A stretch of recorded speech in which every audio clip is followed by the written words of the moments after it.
Okay, right, we're back. So, sorry about that. Stuff was happening. How are we going, guys? So, how many of you here think that Ricky and Dave betrayed Elvis? I'm interested to know. Put it in the comments, guys. Let's just quickly read yours.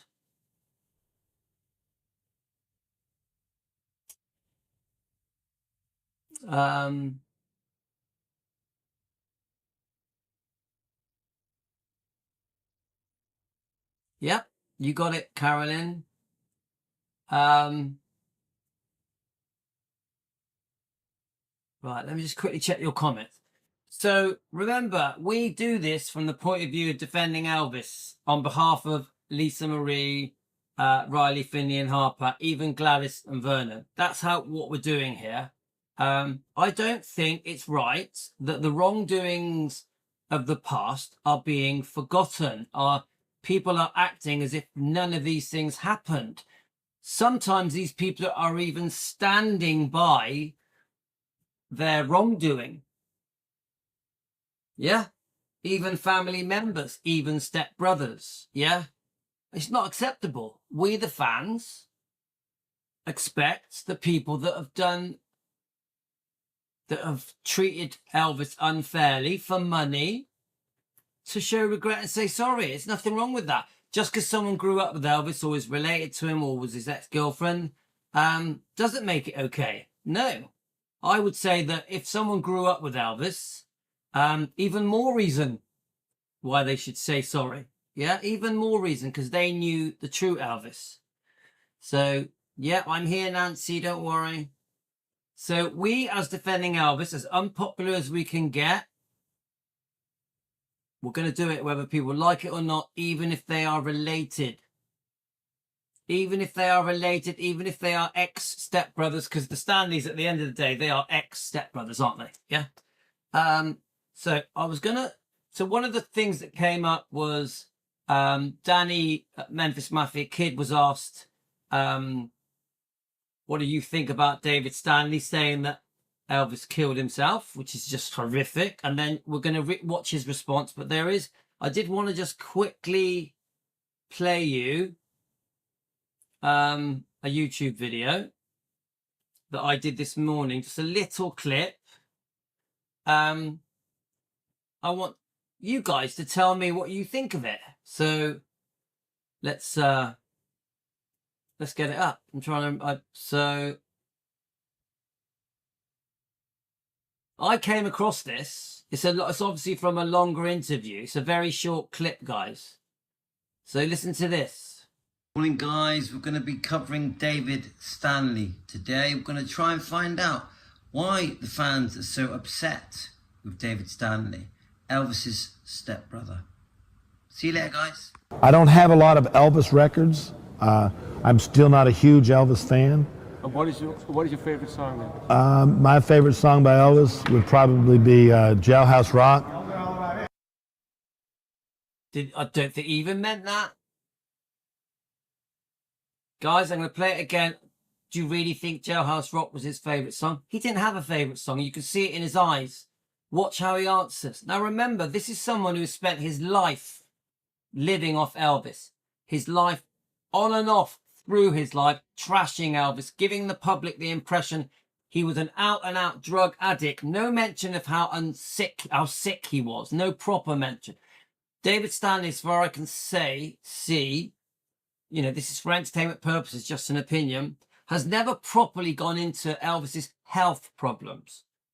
He's gone into his drug problems and mentioned all the different pills he took and how strong they were, how toxic they were. But has he ever actually gone into Elvis's chronic health problems? Has he ever discussed properly his insomnia, his constipation, his glaucoma, his high blood pressure, and all the other health problems that he had? He loves to say, well, I don't know if love's the right word. He clearly says Elvis was an addict, yeah, abused the medication, was taking serious amount of drugs. He says that. He said it numerous times. but he never says that that a lot of the medications Elvis was taking, prescribed medications, he did need them. Elvis did need them. He was unwell. His doctor prescribed him very strong medications and painkillers and sedatives and things to soothe his pain, you know, like to relax him and obviously help him sleep. Never says it. Let's play it again. Hey guys, we're going to be covering David Stanley today. We're going to try and find out why the fans are so upset with David Stanley, Elvis's stepbrother. See you later, guys. I don't have a lot of Elvis records. I'm still not a huge Elvis fan. And what is your favorite song then? My favorite song by Elvis would probably be Jailhouse Rock.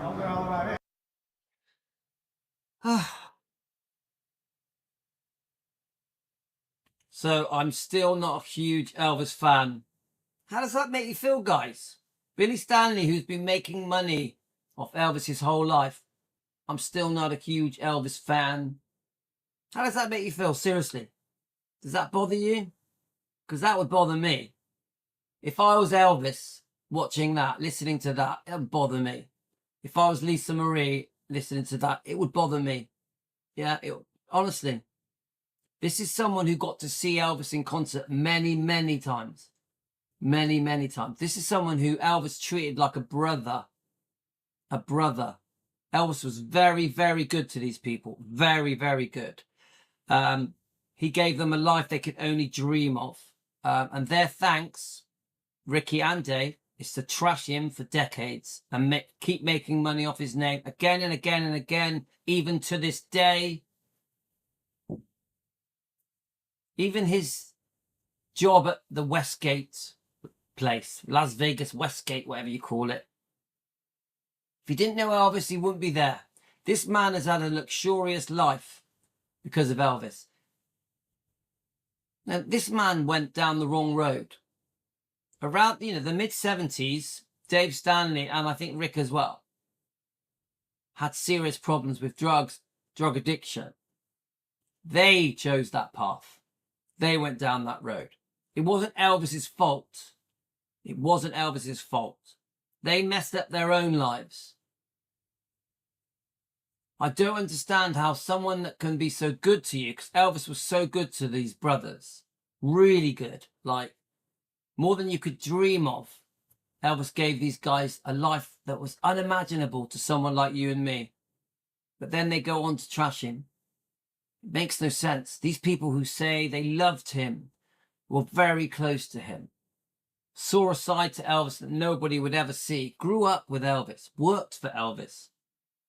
But then they trash him on and off again and again in books, in documentaries, and many other ways.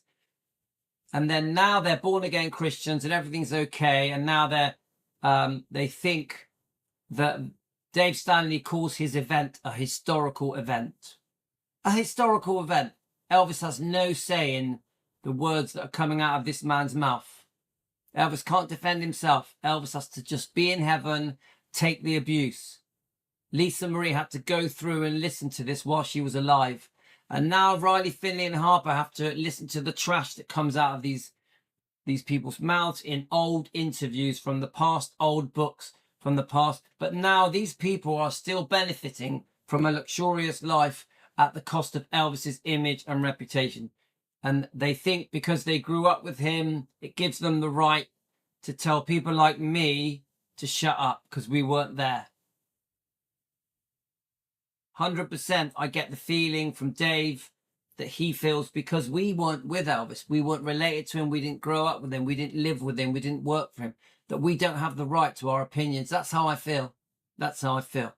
So let me play Danny's. Let's have a look. Let's get Danny's bit up. Danny from the Memphis Mafia Kid. The problem we've got, guys, is that there's so much to go through. Where do we start? Facebook. Hang on a minute, guys. There's so much to go through. We're never going to have the time to go through everything that we want to go through. So we do have to break it down into 1 hour slots. So we're going to get Danny's bit up, then I'm going to read your comments as well. I have found quite a few things I want to play you, but let's hear it. Numerous people have asked. So he's been asked, Danny at Memphis Mafia Kid has been asked about the fact that Dave Stanley says that Elvis committed suicide. We know Elvis would never have committed suicide. He loved Lisa too much. It just wasn't the way Elvis was wired. David Stanley has given the impression that Elvis's last words to David were, "I'll see you on another plane." You know, like, he gives the impression, oh, Elvis was planning his suicide. He knew it was going to happen. The last time he saw him, he knew. Yeah, it's all bullshit. It's all bullshit. Elvis was never going to kill himself. That numerous people have asked. It just so happened I jotted it down by. But go ahead and please comment on David Stanley saying that Elvis OD'd on purpose. Yeah, Matt, I know he's still alive. I do know that. I didn't become an Elvis fan yesterday. So let's have a look. Okay, so let's hear what Danny has to say. Okay, for starters, I have not seen anything where he said it. I just didn't care. I'm sure you can look it up or whatever.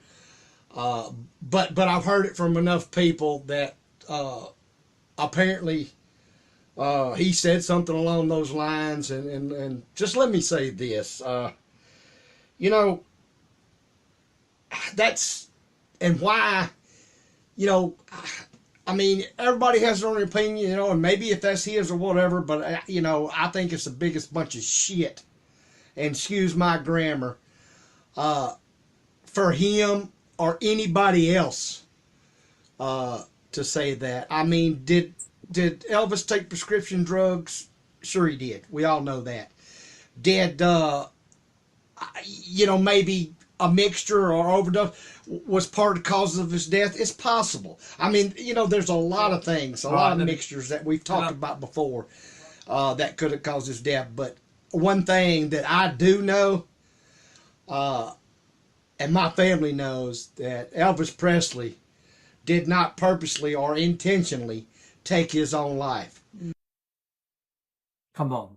Anyone that knows Elvis knows there's no way he would have took himself away from Lisa. There's just no way in hell he would have done something like that. So I don't totally know where, or what makes David think that, or anybody else. But like I said, everybody has a right to their opinion, just as I do mine. And like I said, that just wasn't Elvis Presley. And two, just all of you, like I've said before, go look. Sure, Elvis was human. He had problems. Okay, so Matt, sorry, got mixed up there. Obviously Ricky's not with us, yeah, but Ricky has also said some pretty disgusting things about Elvis. I just want to quickly see if I can, because we got cut off on the last video, I do want to just show that one bit where Ricky says, is it this bit where where David says he killed himself? Is it this one here? Let me just double check. Because it's such a load of bullshit. How dare a Death is so family member baffling say that that? even those closest to him can't agree on the cause. Yet Elvis's own stepbrother, a trusted member of the inner circle, maintains that the king's death was not accidental. He says that Elvis committed suicide. Elvis Presley woke up on the 16th of August, premeditated, planned, took and killed himself deliberately. But why? Why would a man who could have That 5-6 words there alone are upsetting. That his stepbrother that he helped so much gave an amazing life. Elvis really gave him an amazing life. Would say that.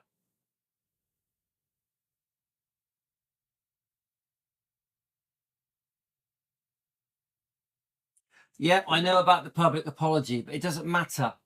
It doesn't matter. I know about the public apology. I've seen it. These people have gone through life, yeah, on and off trashing Elvis for money. And this thing where he says, let me just get the picture up again, guys. I've already shown it twice, but I may as well get it up. Let's have a look. Is it? Let's have a look. I got to find it. Sorry, guys. Where are? Oh, yeah. So this picture here, where he says, "My shows in Las Vegas are not reality shows; they are historical events." Come on, guys. Who do these people think they are? You know, that is just them telling us their version of events from their point of view. Elvis isn't here to defend himself. It is not a historical event. I just get the feeling that these people think they're Elvis. These people, they do get hero worshipped. They do. They get hero worshipped by, you know, because they were very close to Elvis at the last few years, more than the last few years. Same goes for the Smiths. It's like, say what you want, because you grew up with Elvis, we will forget the things you did in the past. Well, it's not good enough. I don't accept it. I don't accept that we, the fans, have to forget your mistakes and the stuff and the way you trashed him in the past, the books you did in the past, the documentaries, the biographies, interviews you've given. I don't accept it. I don't accept it. Elvis needs to be defended, whether it was 10 years ago or 30 years ago. Yeah? So Hillbilly Cat David has a pattern of lying and apologizing. Yeah, and then they turn to Christianity to make everything all right. It's not all right. It's not all right.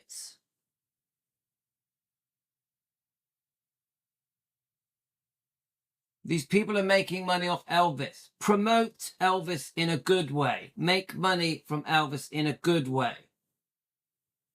Show gratitude to Elvis for how great he was, how lovely he was to them, the life he gave them. Right, so I've got some other clips stored up. So sorry, we've been interrupted quite a few times. So we've sort of got off our tracks a bit. I did have a plan on how I was going to lay this out, but it's sort of been affected by other stuff. So let me see if I can get it back up. Okay. Right. So there's a few clips that I wanted to play you guys. Right, I've played these. So even Ginger Alden, I'm going to play that clip again because I think it's important. Hang on. Let's just listen. Had died of a heart attack. Results of the autopsy. Had died of a heart attack.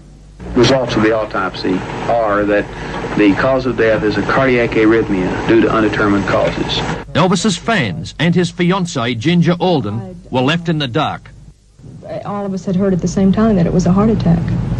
Do you believe in your own mind right now that alone caused his death? Right. In the very beginning, I did. I just, I think it was Elvis's time to go. So I think he took him. But then again, in my mind, there are a lot of unanswered questions. Yeah, even that, it's a bit odd. You know, it was Elvis's time to go. But then we've seen the interviews where Ginger Alden says Elvis was upbeat, looking forward to the future, looking forward to the up-and-coming tour, was getting better, had lost weight, enjoyed life, would sing with would sing obviously with Ginger Alden, you know, play his piano and sing. He was very kind to her parents, even attending her parents' funeral. So that little comment there is a bit hypocritical, you know, because it's like, oh, it was his time to go. But then if you go by her book, it's very much, oh, no, Elvis was loving life. We were going to get married and have kids. And he was looking forward to the future. So it's all a bit for money. It's all a bit for money. But we are going to still review Ginger Alden's latest interview in Arkansas. It's like, the Springs one. Yeah, we're going to do that another day, though. We don't have time today. So all of it is a bit confusing, to be honest with you, because many people keep changing their stories. So I have found some pretty good interviews. Let's just have a little look what we got here, guys. I've got a long version and I've got a short version. Let's just see what this clip says, guys. Why didn't anyone tell Elvis to stop or to slow down? Well, Elvis was a real proud human being. So we've even got Jerry Schilling still, I think, discussing things that he should just keep to himself. And he thought his job was to help everybody else. Very hard for him to take any help. I tell you, I saw him at a doctor's house in Vegas. Elias Ganem, we know him. So my point is that all of these people at some point for money, true or not, because I'm not whitewashing Elvis, true or not, are saying things that Elvis would be saying to them, shut up, keep it to yourself. Why are you talking about me? I can't defend myself. Seriously, guys, I'm saying it to all these people. Why are you so hell-bent on letting the world know the stuff that Elvis would want kept private, true or not? This is your friend. This is your friend. Now, we're going to play an interview here. So this interview is all very sweet. Yeah. But then the ending, Elvis gets trashed. Let's just play a bit of it. See, this is the mistake these people make. They praise him, then trash him. Praise him, then trash him. Unfortunately, all of the Stanleys did this, including their mum.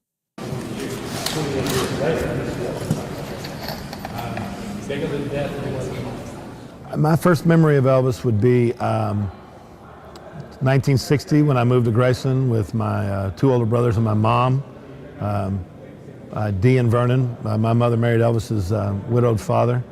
And Elvis coming in and picking me up and giving me a hug and welcoming me into his family. You were 4 years old then? Yeah, I was only 4. So just so you know, guys, as far as I know, they were 4, 6, and 7, the 3 brothers, Billy and Dave and Ricky. Obviously, Ricky's passed. This is the most recent book from Billy. It's beautiful, and this does discuss how they met and how good Elvis was with them. Elvis would get on his knees and pray with these boys. Elvis loved having stepbrothers. He loved it. He really took the role seriously. Elvis was very good to these people. Even David recently has said, the question was asked, what is the best gift? No, the best advice Elvis ever gave you? And David says, he told me to give myself to Jesus, to give myself to Jesus. So Elvis was so good to these boys. My mother married Elvis's father. My mother was divorced. My mother and father divorced when I was a baby. So when my mother remarried, she married Elvis's widowed father, Vernon. Vernon was my stepfather. And of course, Elvis was my stepbrother. And Elvis came in and picked us up, gave me a hug, welcoming to his family, maybe a part of his life. And But did you know who he was? oh, I didn't know what a hound dog was when I was 4 years old. I didn't know what a Heartbreak Hotel or Elvis Presley. All I knew is I had come from a broken home, and this guy showed me affection. And therein lies probably why that's probably the most powerful memory I have, is that was the first time I saw him and how he welcomed me into his family.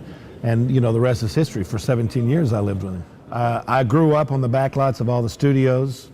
I grew up in recording studios, but I thought everybody was a singer. I didn't have anything to compare it to. And then when I started getting into a situation to compare what he did with others, that introduction was the Beatles.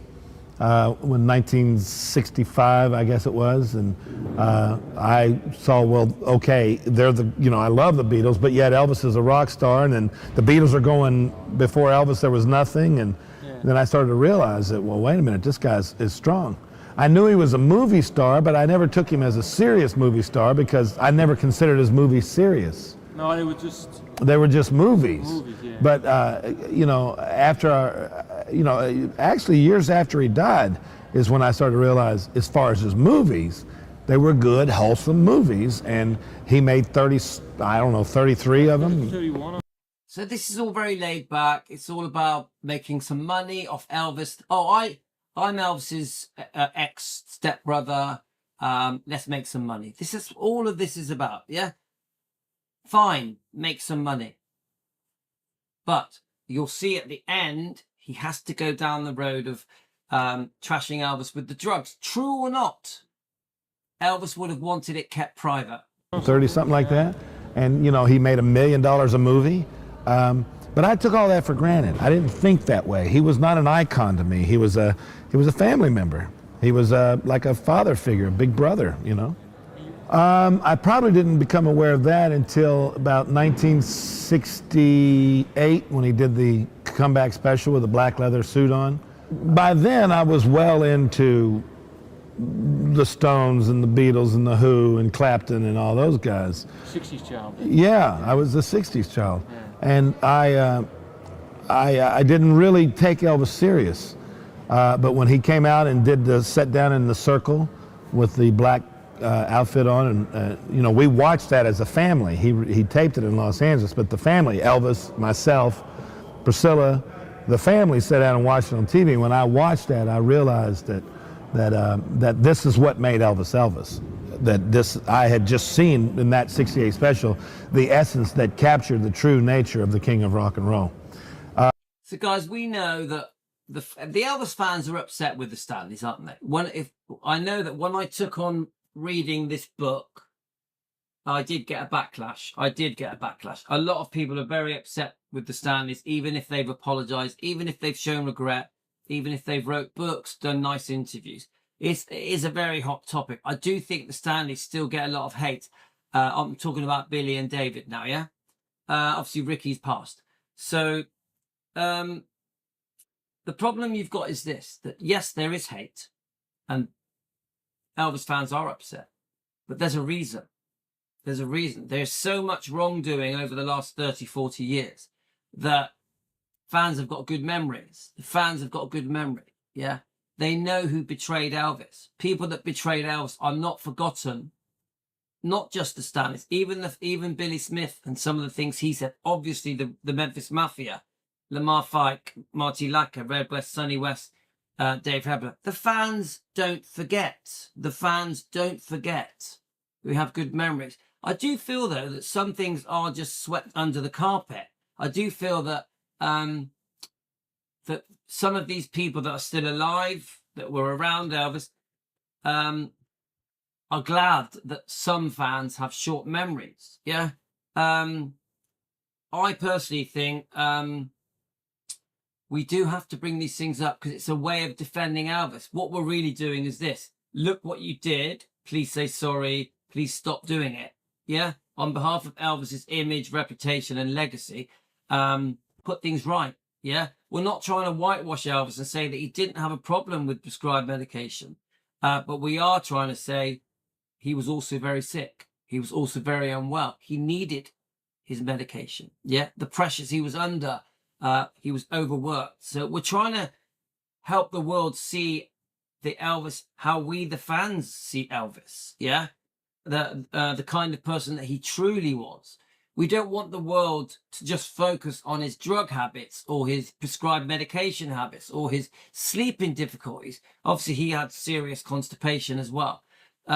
So we want the world to see Elvis, the true man. We want the people that grew up with Elvis, or the Smiths, or the Stanleys, or ex-girlfriends, or people close to Elvis that work with him as well. We want them to portray Elvis in a light that is good for him. He deserves it. Elvis deserves better. He deserves to be Elvis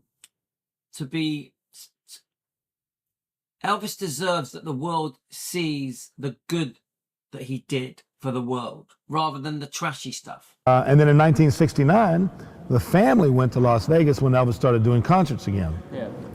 Opening night, Elvis came out on the stage, and I was overwhelmed. I was, I really had never listened to That's All Right Mama and Jailhouse Rock and all the songs that he was doing. And then that's when I consider myself, when I went from family to not only family, but a fan. That was his gift. It's funny because he says he was a fan, but then he says, oh, I wasn't a fan. He says he was a fan. In a second, you'll see him say, oh, actually, I wasn't an Elvis fan. It's like, I don't, when I'm listening to this old interview, I don't really see a heartfelt interview. I see someone who's just coasting the interview to get paid. I mean, the one thing Elvis had was tremendous charisma. He had magnetism. He was the master of the stage, and he was the master of communicating the entertainment value that he was to the audience. Started working for Elvis in 1972. I'd already lived at Graceland for 12 years. I grew up, had been with Elvis for 12 years, but started touring and traveling with him in June of 1972. My first concerts, and although I'd seen many, but my first working for him concerts was Madison Square Gardens. We did a weekend in Madison Square Gardens, and that was just absolutely... I mean, could you imagine the life that these people had? That, you know, we're talking like a dream life, a dream life. The fact that any of them, even for a second, trashed him for money, just literally infuriates me. Infuriates me. You know, insane. I think there's also a live album from that concert, is it? Yes, there is. Yep. I don't have a lot of Elvis records. I'm still not a huge Elvis fan. Oh, it's so funny. He says, I became a fan after seeing him in the 68 comeback special. Then he goes, I'm not a fan of Elvis. What is your favorite song then? My favorite song by Elvis would probably be Jailhouse Rock. Probably that, Memories, because Elvis sang ballads so wonderfully. Trying to Get to You, Steamroller Blues. So the earlier. Some of the earlier things. I did see Elvis in 1961. He played a concert in Memphis at Ellis Auditorium. And the first time I saw him, it reminds me of the pictures on the wall. I started crying because everybody was screaming and jumping on the stage, and I thought they were trying to hurt him. But, you know, when I started touring with him, I did over 1,000 concerts with Elvis. And every one of them was unique, every concert. Now, I didn't sit and watch every show. You know, Elvis would come out, and that was the PowerPoint. And when he'd come out, the crowd would go crazy. And then the crowd would relax a little bit through the show, and then there would be certain moments where they'd get excited again. But every show had had a large amount of electricity. You knew something was happening when you were in the building. In fact, Colonel Parker once told me, his manager, I said, these concerts are unreal. And he said, David, it's not just a concert, it's a historical event. So, you know, I move into Graceland not comprehending entertainment, and my first introduction to entertainment was with the guy that was my big brother. You know, through marriage, he was my brother. And stepbrother, and your mum and Vernon divorced, and then you ceased to be his stepbrother. You know, in retrospect, that's cool. That's a nice history to be a part of. He talked about it when he was mostly doing gospel music. Elvis was a Christian believer, Protestant, and he believed that God had given him this tremendous gift, and that's evident through the gospel music, Elvis. So, yeah, Matt makes a good point. He says he's seen Elvis many, many times, but not a fan. I mean, he did a lot of gospel because he knew that God had given him this gift, and he wanted to communicate the source of that gift, and that's why he did so much gospel. When I started working for Elvis, I was a personal aide. That would literally mean you're in a building, you're in a hotel, you have the whole floor. Well, I'd get up, go to Elvis's room, call downstairs, order breakfast, knock on the door, wake him up, say... Right, before we go into this bit, so hi, YouTube user thinker. Hi, welcome. I think you've been on before, haven't you? He didn't live at Graceland for 12 years. Come 1972, he had been around Graceland. The truth slipped out when he said he wasn't a fan. I agree.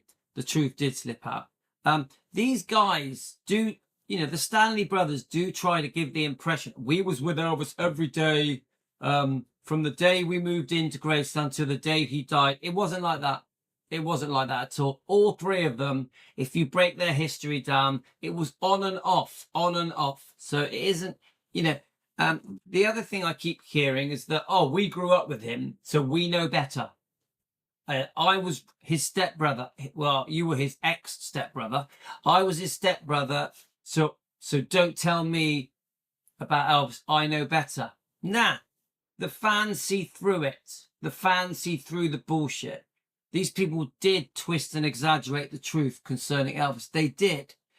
These people did use Elvis to make money again and again and again. So, no, We, the fans, have as much right to discuss Elvis and his life as anyone that grew up with him, that worked for him, that was an ex-girlfriend, because we care. I think we, the fans, care the most. And the reason I say we care the most is because we have never trashed Elvis. We have never trashed Elvis. The Stanleys, and that includes Dee Stanley, the mum, have all trashed Elvis.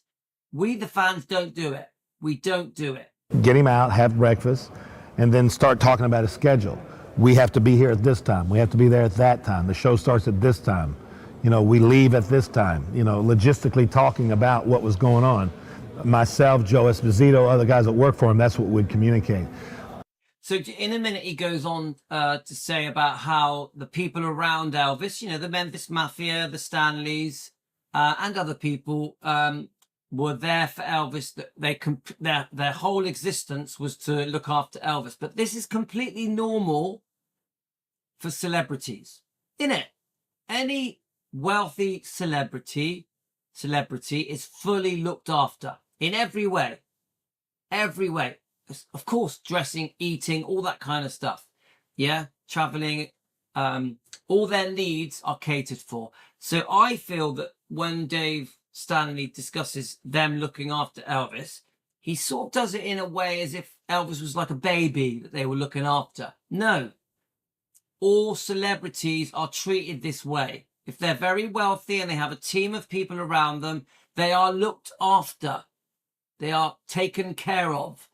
Completely normal for a very wealthy celebrity. As a personal aide, it was our job to make sure his stage clothes were ready, you know, his personal things were ready.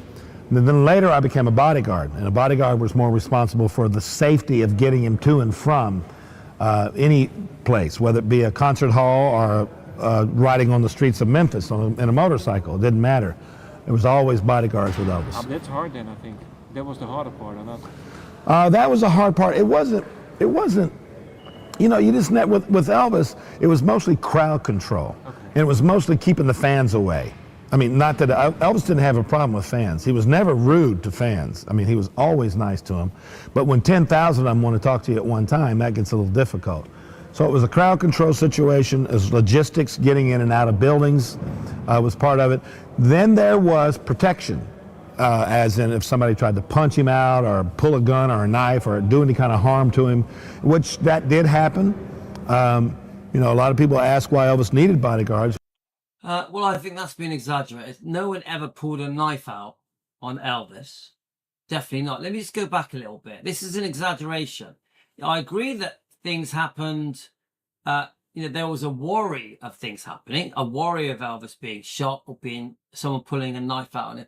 Everyone was worried about his safety and that they did everything they could to try and keep him safe. But no, these things didn't actually happen. I know that there was death threats. I know about that. Let's listen again, guys. Part of it. Then there was protection, as in if somebody tried to punch him out or pull a gun or a knife or do any. Well, the whole punch him out thing, I know it happened in the 50s, but I've never heard of anyone else trying to hit Elvis. Kind of harm to him, which that did happen. You know, a lot of people ask why Elvis needed bodyguards. Well, you know, we can ask what John Lennon certainly should have had one. Yeah. There's a lot of crazies out there. And the situations would come up from time to time, and it was fortunate that Elvis had his bodyguards with him, or it could have turned out to be catastrophic. Does anyone think that? Come on, guys. There are no clear things that have been said, no clear proof that anything very serious ever happened against Elvis. Not that I know of. I know we had this stupid thing in the 50s, yeah? But I've never heard of anything where Elvis was seriously in danger. I heard about the death threats, but that was it. Well, you can see, you know, in 72 and 73, 74 were just great concerts. Elvis in all of his glory. I mean, I look at the pictures that Lou Allen shot, and that's early Elvis. But then the Elvis that dominated the world was in the 70s as well. And he was, you know, we did the Aloha from Hawaii special in 73. And then around 74, he began to get a little weight problem. And because... Well, Luann, I've never heard of this. One time in Las Vegas, 3 men jumped on the stage. Yeah, well, jumping on the stage isn't that isn't getting Elvis. That isn't attacking Elvis. That's just three men jumping on the stage. Medications. Elvis got involved and prescribed medications. Did you know it? Or? Yeah, you could. Well, I would always see the medications next to his bed and go, well. So here we go. Let's talk about. Let's see how he talks about the medication. My hope when any of these people, even relatives, discuss Elvis's medication, my hope is that they talk about the fact that Elvis actually was sick, went to his doctors for help, was prescribed medications to soothe his pain, help him sleep, to fix his health problems. Let's see what they say. He just needs them. But then I saw more bottles next to the bed. Then I saw him, instead of taking 2, he'd take 4 and then 4 and then 6. Then you wake up in 76, late 75 and 76, and he's really taking a lot of medication towards altering, his personality. Right, okay. So now remember, there's no mention of him being sick here. Now he also jumps very forward to late 76, early 77. Now come on, guys. By this point, Elvis was there was a problem, wasn't there? There was abuse, there was over-medication. The doctor was probably over-prescribing. Elvis was trying to self-medicate. Elvis had become very sick as well. Still no mention of Elvis's health problems. Genuine health problems. No mention of it. He just said mind-altering. Yeah? Well, of course, even painkillers. You take enough painkillers, your mind will alter. You could just take tramadol and it alters your mind. So yes, Elvis needed strong sleeping tablets, strong painkillers. Also, he had many other health problems where he needed very, very strong medication. Yes, it's mind altering. Was Elvis addicted to some of these tablets? Yeah, probably. Did Elvis over-medicate? Yeah, probably. But he wasn't a strung out druggie that was trying to get high. I don't think Elvis ever took drugs to get stoned out of his face. But did he take drugs to soothe him, to help him relax, to help him sleep, to help him get through the day, to give him energy, to get through a tour, to get through a concert? Yeah, of course he did. Well, canceling shows, unable to perform because he had taken too much. So Carolyn says, do you think David didn't know he was ill? No, I don't. Not for a second. There's no way you can be with Elvis day in, day out and not know that he was sick. Come on. And also, Elvis didn't suddenly become sick. He gradually got sicker and sicker. Gradually. Of course he knew. He definitely knew. This is all sensationalized to make him out as some kind of druggie, some out-and-out street druggie. It just got to where it went from use to abuse, but it was all prescribed. And when somebody would confront him about it, he would just tell you to mind your own business. It was none of your business. And by 76 and 77, it was out of control. And by 77, Elvis was taking massive amount of medications that controlled his life and ultimately took his life. I walked in the bathroom. Hang on. I wasn't the first. I walked in, Joe Esposito went in there, Charlie Hodge Vernon, his stepfather, because 77, it was out of control. Right, I want to listen to this. Right, so this is where the betrayal comes in, guys. I don't have much longer because my brother's trying to talk to me, but it doesn't matter. We're nearly at an hour anyway, I think. So this is where the betrayal kicks in. This is the betrayal, yeah? He doesn't have to say any of this. This is the money. This is, I do it for the money. Yeah? Remember, ex-stepbrother. Remember how good Elvis was to these people. To all the Stanleys, and even to Dee Stanley. Yeah? Elvis gave them a life they could only dream of. They were so lucky that Dee Stanley had married Vernon, and because of it, they're not in the orphanage anymore. They're living at Graceland. They're treated like the royal family, like the Kennedys. And this is where is the thanks? This is for money. For money. These people have had an amazing life. It's not Elvis's fault that these people became addicts, had drinking problems. Remember, they were partying. They had women falling at their feet because of Elvis. They got to see the world of Elvis very close up. Elvis was so kind to these people. He introduced these people to Jesus, to God. He would pray with these people. He gave them everything they could ever want. And this is the thanks. How would Elvis feel? What we're now going to listen to. How would Elvis feel? Listen to what he goes on to say. How would Lisa Marie feel? When these interviews were done, Lisa Marie was still alive. Yeah. I would say some of them, even Riley Q was around. Yeah. Think about it, guys. Elvis would turn in his grave. Let's listen to this. By 77, Elvis was taking massive amount of medications that controlled his life and ultimately took his life. I walked in the bathroom. I wasn't the first. I walked in. Joe Esposito went in there. Charlie Hodge Vernon, his stepfather, because Joe walked in. Ginger called downstairs his girlfriend. Joe ran up, saw him, knew it was serious. Called Vernon, his dad, my stepfather, who was in the back at the office at Graceland, and said, "You better get up here." And he had 2 heart attacks? Well, he says stepfather, but it wasn't his stepfather because they had divorced. So it's ex-stepfather. Something? Vernon had already been, sick before. And then I came in because I was downstairs and I heard the commotion. I eventually came in and we rolled Elvis over and it was obvious that he was dead. I mean, he had been. So, this is horrific, but some say that it was the Stanley brothers, Ricky and Dave, that gave Elvis the medication, the drugs, the very heavy, strong drugs. Is this true? Put it in the comments. I'm only saying this allegedly for entertainment purposes. What is the truth? Who gave Elvis the very strong drugs? Was it the Stanleys? I don't know, guys. Put it in the comments. I have no idea if it was. Been dead for several hours. Body was cold, rigor mortis had set in. Tongue was black, half sticking out of his mouth black, half bitten off. He was gone. And there was no mistaking about it. It was very surreal. It was more like a dream than reality. It didn't surprise me because I knew that these medications were going to get him. I knew that one day that one of us wasn't going to be there to save him because.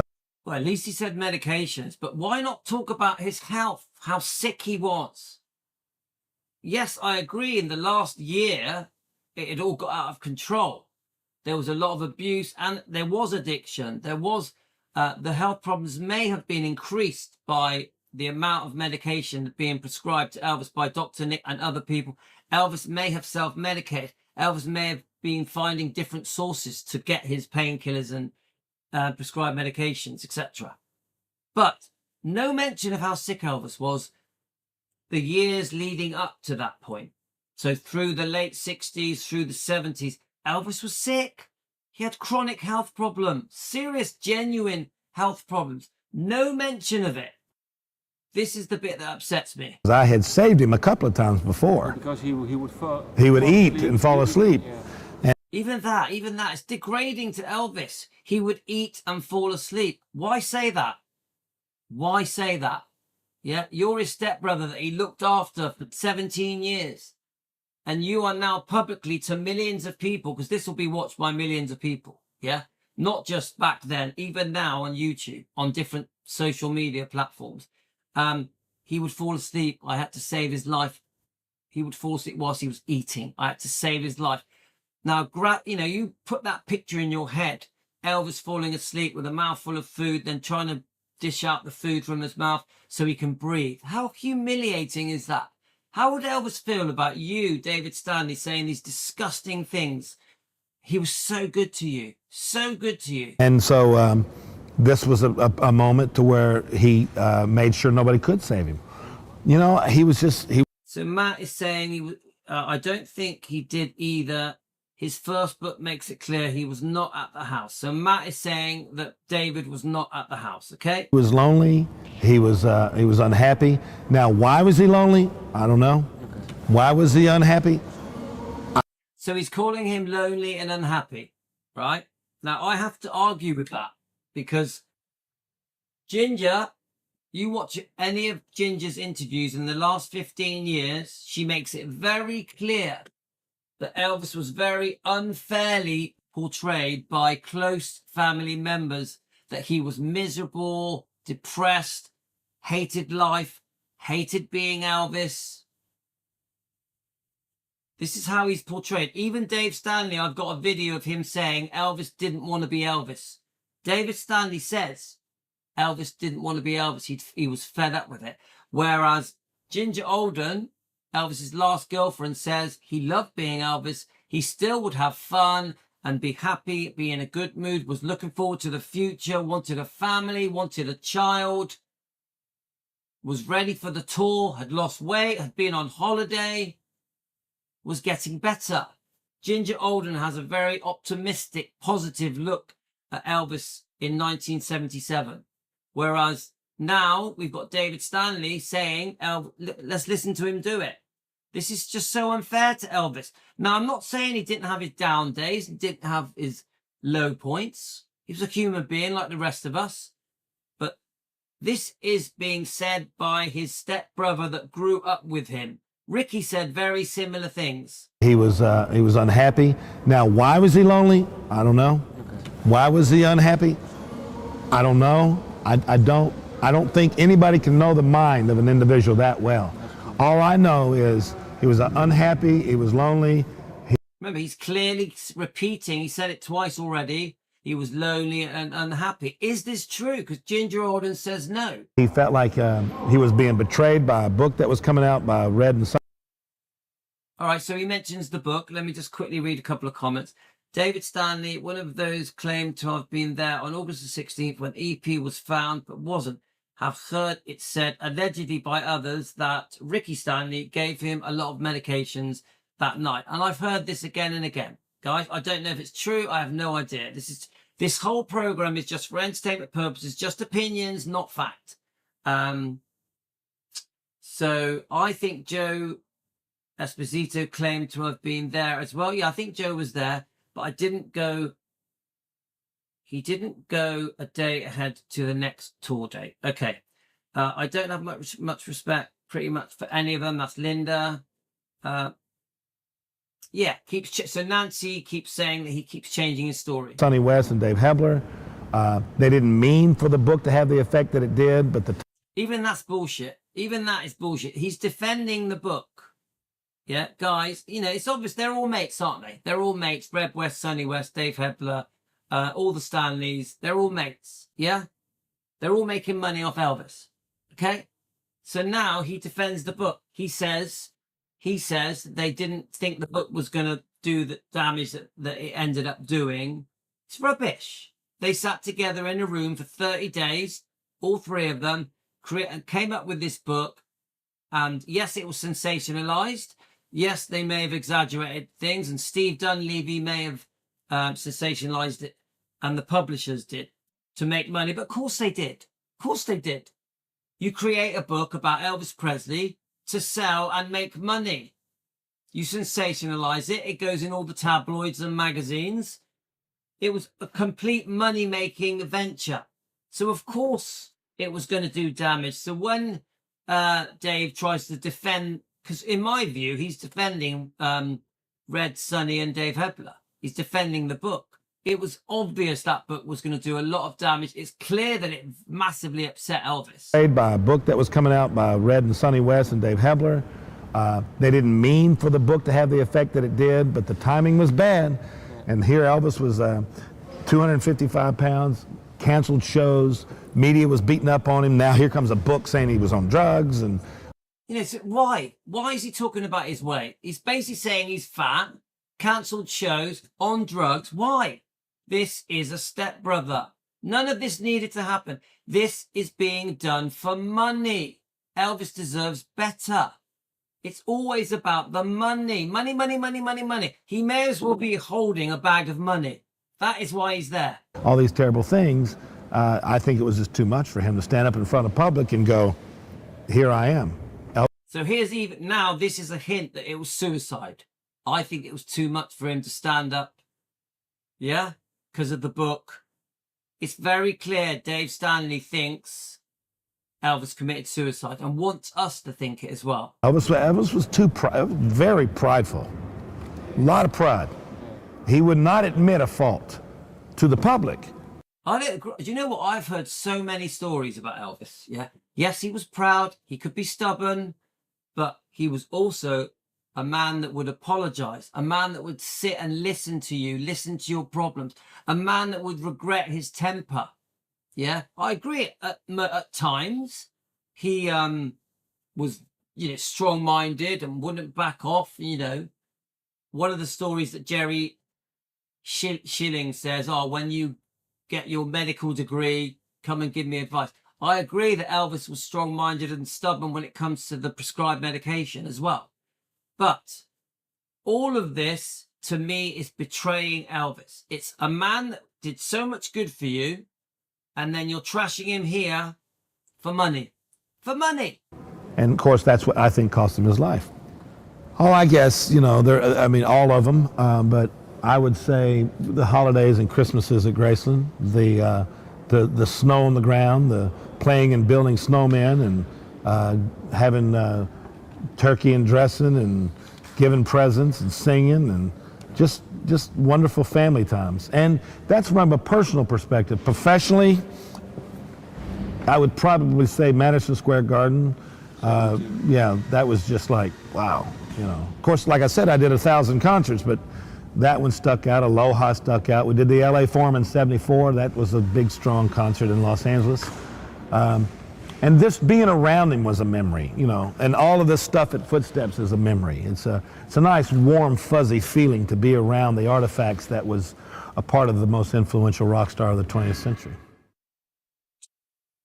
Okay. So I will say, I'm not trying to whitewash Elvis. I'm not trying to say Elvis was this perfect angel. I'm not even trying to say that Elvis didn't have a problem with his medications. I'm saying, why is family trashing him? Why is it Billy Smith in his book, and Marty Lacker, Lamar Fight, Red West, Sonny West, Dave Hebron? Why are the Stanleys trashing Elvis? Why did D. Stanley trash Elvis? Even if there's truth in some of the things they say, your family. And I'll tell you why. For money. For money. This suicide thing, this thing where they're saying Elvis committed suicide, is bullshit. It's bullshit.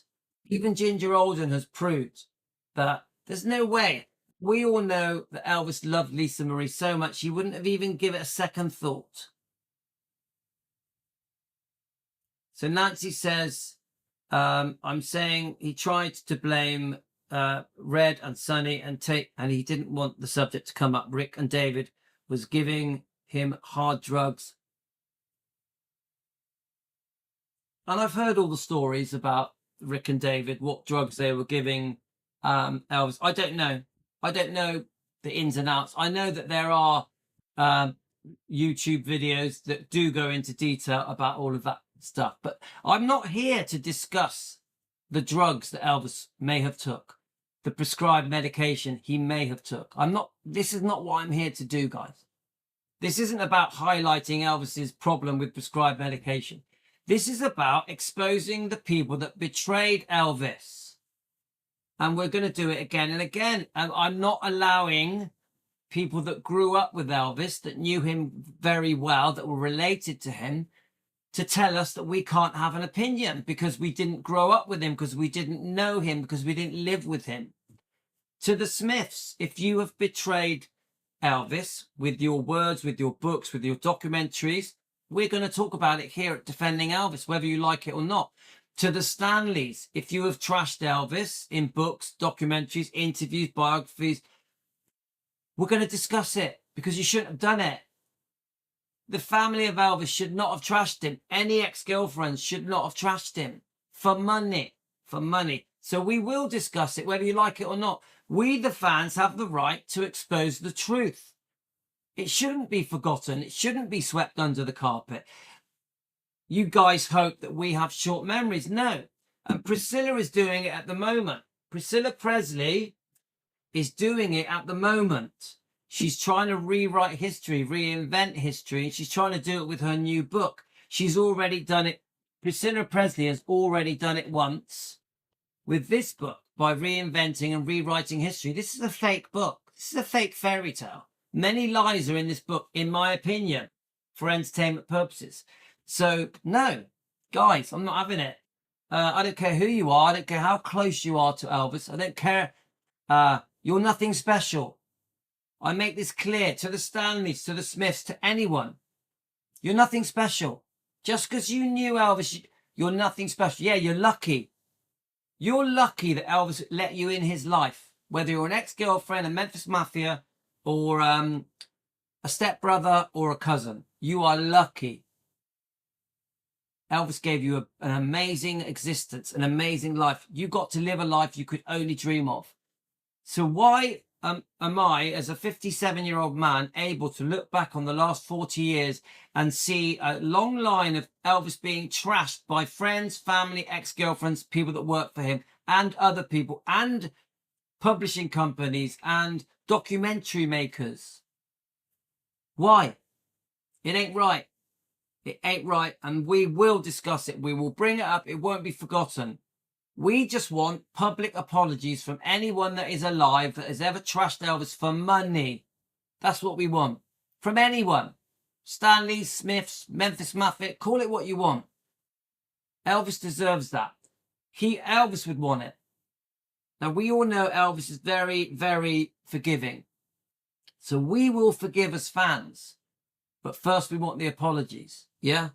Poor Elvis would turn in his grave if he knew just how horribly he had been treated by his own friends, family, ex-girlfriends, ex-staff, yeah, and other things.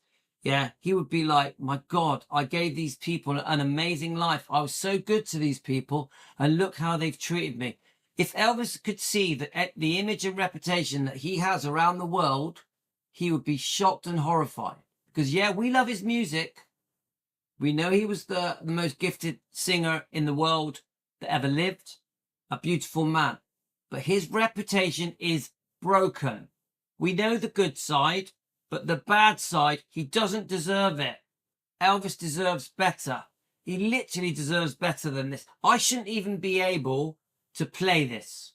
I shouldn't be able to play you an interview of David Stanley trashing Elvis, of Ricky trashing Elvis, of D. Stanley accusing Elvis of the most disgusting things with his mother. I shouldn't be able to do it. Friends and family betrayed Elvis. Ex-girlfriends have said things they shouldn't have said. Close friends to Elvis have said things they should not have said. Even Jerry Schilling has said a few things I wish he didn't say. So the Memphis Mafia are guilty of it as well. So we are here to defend Elvis on his behalf as fans. Obviously, we also defend Elvis, Lisa Marie, Riley Finley Harper. Now remember, Lisa Marie had to go through her life listening to all these trashy things coming from so-called friends, family, Memphis Mafia, cousins, stepbrothers. Lisa Marie had to put up with this for 30 years. It's disgusting.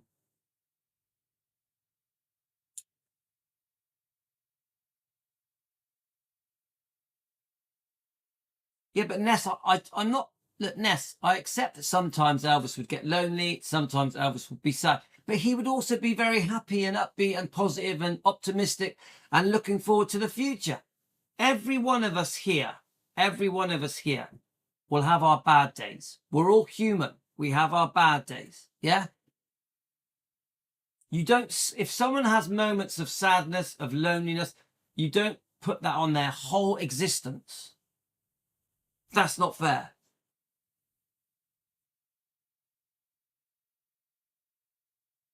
I think Elvis's reputation is ruined. Yeah, guys. When I talk to people about Elvis, they say the most disgusting things. Seriously, guys, the most disgusting things are said about Elvis, and they're said to me by just people that I see around, friends, family, acquaintances. Even if I bring up Elvis to a random stranger that I've started chatting to, they say the most disgusting things about him. Where does it all originate from?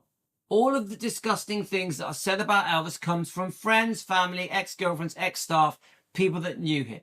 All doing it for money to sensationalize the stories so they get even more money.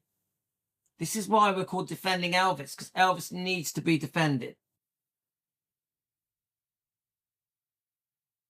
So Larry says Elvis would say, Heavenly Father, forgive them, for they know not what they do. He was humble before God. He sure was. He sure was. Okay, guys, I'm going to go. We got more to do on this. I've got a lot more videos to play. Okay. So I am going to have to go. I'm going to make some dinner. I'm going to do go for a run, do some weightlifting. Take it easy.